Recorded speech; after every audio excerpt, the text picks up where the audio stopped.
तो इस वक्त की बड़ी खबर आपको बता दें, इंडिया गठबंधन में संयोजक बनेंगे अखिलेश यादव। तो अखिलेश यादव के कंधे पर आएगी अहम जिम्मेदारी।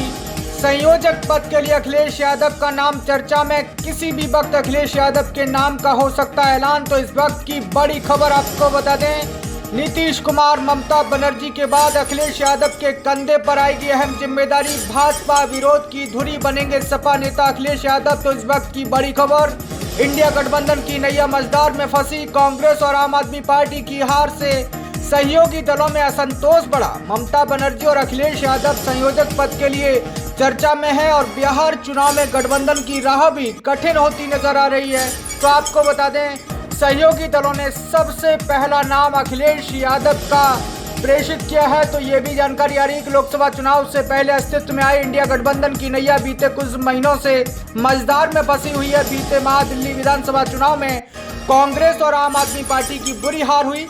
इससे पहले हरियाणा और महाराष्ट्र में हुए विधानसभा चुनाव में भी कांग्रेस को बुरी हार झेलनी पड़ी। इन हारों के बाद देश भर में इंडिया गठबंधन के सहयोगी दलों के भीतर से आवाज उठने लगी। अधिकतर सहयोगी दलों ने कांग्रेस पर निशाना साधा और कहा कि ये गठबंधन अब अपना महत्व खोता जा रहा है।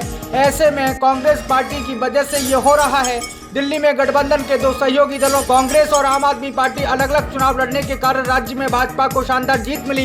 इसी तरह हरियाणा में भी कांग्रेस और आम आदमी पार्टी ने अलग अलग चुनाव लड़ा था और वहां भी अनुमान के विपरीत भाजपा को शानदार जीत मिली थी। इन दोनों राज्यों में कांग्रेस और आम आदमी पार्टी के बीच तकरार का असर इंडिया गठबंधन के भविष्य में पड़ने लगा। सहयोगी दलों से आवाज उठने लगी कि इंडिया गठबंधन में कोई बड़ा नेता संयोजक पद पर होना चाहिए। इसमें सबसे बड़ा नाम पश्चिम बंगाल की टीएमसी और टीएमसी मुखिया ममता बनर्जी का था। ममता बनर्जी तो खुलेआम संयोजक की भूमिका निभाने की इच्छा जता चुकी हैं।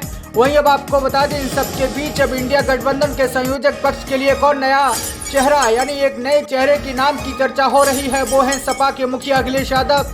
सपा के एक बड़े नेता रविदास मल्होत्रा ने कहा कि यूपी में अखिलेश यादव सबसे बड़े नेता बनकर उभरे हैं। लोकसभा में समाजवादी पार्टी दूसरी सबसे बड़ी विपक्षी पार्टी है जिसके पास 37 सांसद हैं। ऐसे हम चाहते हैं अखिलेश यादव को इंडिया गठबंधन के संयोजक का पद दिया जाए। दरअसल इंडिया गठबंधन की स्थापना के वक्त ही इसके संयोजक पद को लेकर बवाल होता रहा है। इस इंडिया गठबंधन को आकार रूप दिलाने में बिहार के मुख्यमंत्री नीतीश कुमार ने अहम भूमिका निभाई थी, लेकिन कथित तौर पर संयोजक का पद नहीं मिलने के कारण वो इंडिया गठबंधन से बाहर हो गए। अब चर्चा यह है कि अखिलेश यादव इंडिया गठबंधन के संयोजक बनते हैं। इस साल बिहार में विधानसभा का चुनाव है जहां पर राजद और कांग्रेस चुनावी मैदान में उतर रही हैं। लगातार अखिलेश यादव भी चाहते हैं कि किसी तरीके से बीजेपी को बिहार से भगाया जाए और अब चर्चा यह है कि अखिलेश यादव कमान संभालने वाले हैं। किसी भी वक्त नाम का ऐलान हो सकता है। राहुल गांधी ने भी इसकी सहमति दे दी है। अब देखने वाली बात यह होगी कि अखिलेश यादव के संयोजक बनने के बाद बिहार में राह कितनी आसान होती है।